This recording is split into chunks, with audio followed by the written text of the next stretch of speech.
नमस्कार दोस्तों, स्वागत है आपका एक बार फिर से। चलिए, आज हमारा जो टॉपिक है वो है टाइम एंड डिस्टेंस, जिसे हम हिंदी में बोलते हैं समय और दूरी। देखिए, जब भी हमको अगर ये टॉपिक पढ़ना है ना, तो इसमें ज़्यादा कुछ नहीं है, बस 3-4 चीज़ें हैं जो कि याद हमको रखना है। 3-4 फॉर्मूले हैं। जैसे कि मान लीजिए हमको दूरी पता करना है, तो दूरी के लिए एक फॉर्मूला क्या होता है, आप लोगों को शायद पता होगा। दूरी बराबर क्या होता है, चाल इंटू समय। ठीक है, तो ये दूरी का फॉर्मूला होता है। अब इसी अगर मान लीजिए हमको दूरी पता करना है, तो चाल इंटू समय कर देंगे। जैसे अभी ये आया कैसे, जैसे कि मान लीजिए कोई व्यक्ति है 50 किलोमीटर प्रति घंटा की रफ्तार से अपनी बाइक से कहीं पे जाता है, और वो 3 घंटे तक जाता है। 50 किलोमीटर प्रति घंटे की रफ्तार से 3 घंटे तक कंटिन्यू चलता जाता है, तो वो कितनी दूरी तक जा पाएगा 3 घंटे में। तो हम क्या करेंगे, 50 किलोमीटर प्रति घंटा जा रहा है ना, तो 1 घंटे में कितना, 50 किलोमीटर, 2 घंटे में 100, और 3 घंटे में कितना, 150 हो जाएगा। तो हमने किया क्या है, यहाँ की जगह चाल कितनी थी हमारे पास, 50 किलोमीटर प्रति घंटे, और समय कितना था हमारे पास, 3 घंटे। तो अगर इन दोनों को मल्टीप्लाई करेंगे तो कितना आ जाएगा, 150, और ये क्या आ जाएगी, हमारी दूरी आ जाएगी। तो 150 किलोमीटर दूरी तक जाएगा कितनी देर में, 3 घंटे में। तो इस तरह से हमको ये दूरी पता करना आनी चाहिए। तो इस तरह से ये फॉर्मूला आता है। अब इसी फॉर्मूले से हमारा दूसरा फॉर्मूला भी बनता है, दूसरा भी फार्मूला बनता है और तीसरा भी बनता है। कैसे बनता है, तो देखिए, दूरी पता करने के लिए चाल इंटू समय करते हैं। अगर हमको मान लीजिए चाल लेके आना है, तो इसको ऐसा कैसे लिखेंगे, दूरी को, दूरी बराबर हमको चाल पता करना है, तो चाल। अब ये समय जो है ना, समय इधर गुणे में है, तो बराबर के उस साइड ले जाएंगे समय को, तो ये किस में जाएगा, भाग में जाएगा। तो चाल बटे में क्या आ जाएगा, इधर दूरी के बटे में क्या पहुंच जाएगा, समय। तो ये आ जाएगा समय। ठीक है, तो चाल बराबर दूरी बटा समय। अब ये इधर लिखो चाल को या उधर लिखो बराबर के, ये इससे कोई फर्क नहीं पड़ेगा। अब ऐसा भी लिख सकते हैं, जैसे कि चाल बराबर दूरी बटा समय। तो ये बराबर का साइन लगा है बीच में। अब चाल को इस साइड लिखो या चाल को उस साइड लिखो, इससे कोई फर्क नहीं पड़ेगा। ठीक है, तो ये आ चुका है हमारा दूसरा फॉर्मूला।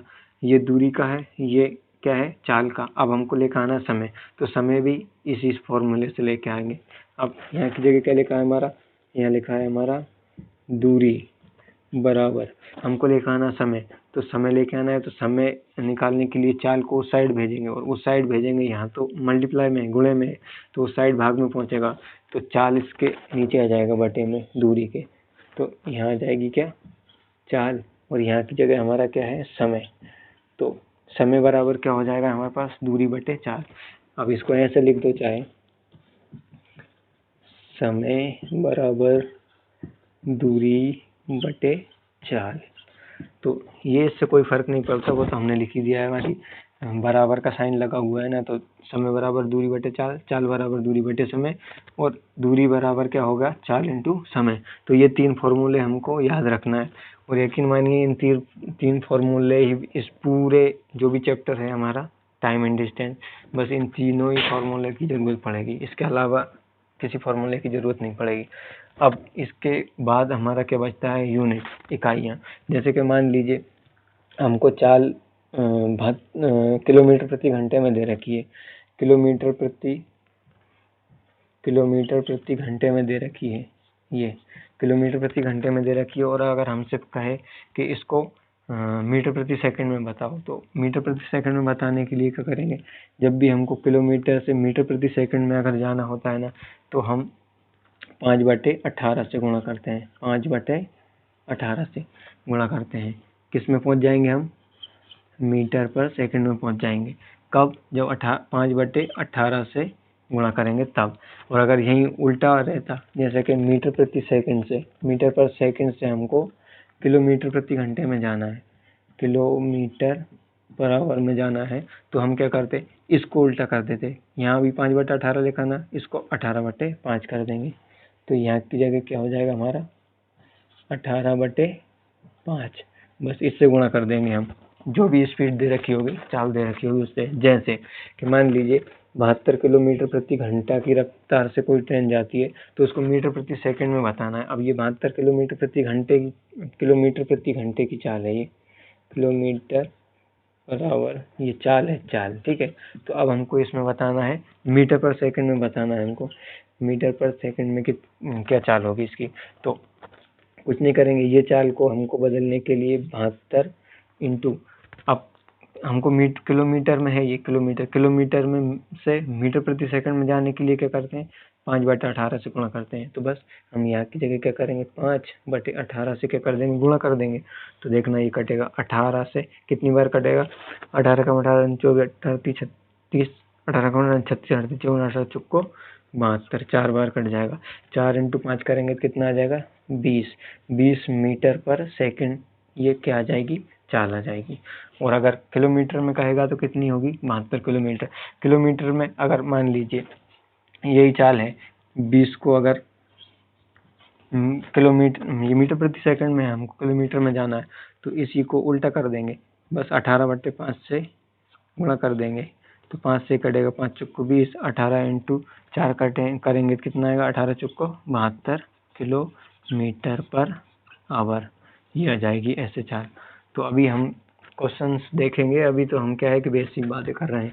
अब इसके बाद क्या बचेगा हमारा, क्या बचता है, इसके बाद हमारा बचता है जैसे कि मान लीजिए 2 ट्रेन है, इसको पहले साइड कर देते हैं।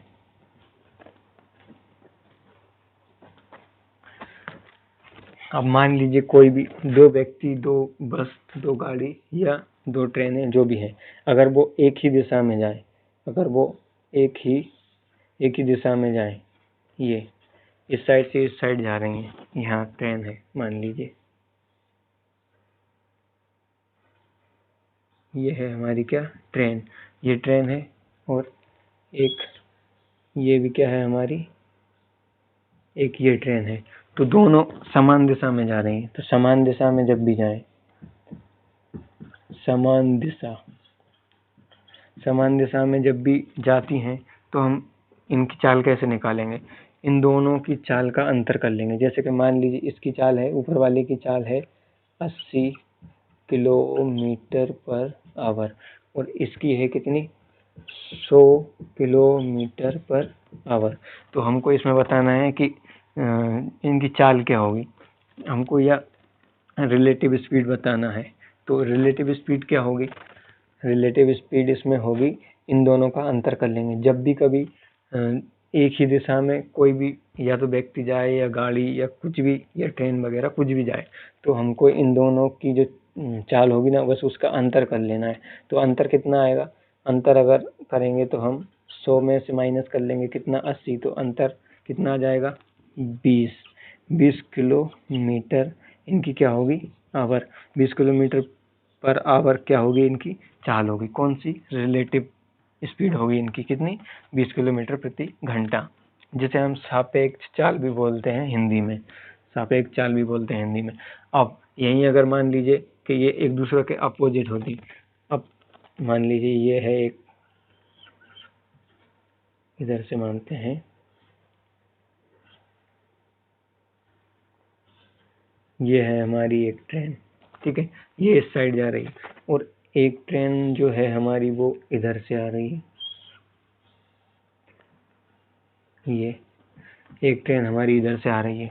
अब इसकी चाल है, मान लीजिए यही वाली चाल ले लेते हैं, तो इसकी चाल है 100 किलोमीटर प्रति घंटा और इसकी है 80 किलोमीटर प्रति घंटा, ठीक है। तो अब इसमें क्या होगा, जब भी जो एक दूसरे के अपोजिट हों, विपरीत हों, तो क्या करते हैं हम, चालों का योग होता है हमेशा। विपरीत दिशा में हमारा क्या है कि मार्कर भी थोड़ा कम चल रहा है,